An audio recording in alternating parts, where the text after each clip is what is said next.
செஞ்சு கவனிக்கணும். இந்த குடிப்பழக்கம் உங்களுக்கு மாத்திரமல்ல, உங்க குடும்பத்துக்கு சேர்த்து பாதிப்பு. இந்த குடிப்பழக்கத்தினால உங்க குழந்தைகளுடைய கல்வி எதிர்காலம் பாதிக்கப்படுங்க.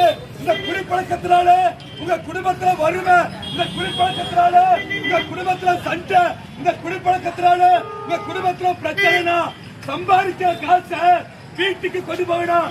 ஏன்னா சாராயம் குடிக்கிறீங்க அண்ணா, யாரும் தயவு செஞ்சு குடிக்காதீங்கன்னா குடிக்கிற காசுக்கு வீட்டுக்கு அரிசி மாதிரி பாய்ட்டு போக.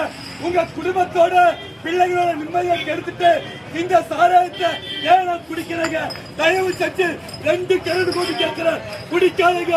இயேசு இந்த பழக்கத்திலிருந்து உங்களுக்கு விடுதலை தருவார். இயேசுவே இவர்களை ரட்சியும், குடிப்பழக்கத்திலிருந்து விடுதலையாக்கும். தயவு செஞ்சு குடிக்காதீங்கண்ணா, நான் குடிக்காதீங்கண்ணா, குடிக்காதீங்கண்ணா, நான் குடிக்காதீங்கண்ணா. 2 கிழடு கூட்டி கேட்கிறேன், யாரும் குடிக்காதீங்கண்ணா. மன திரும்புங்கண்ணா.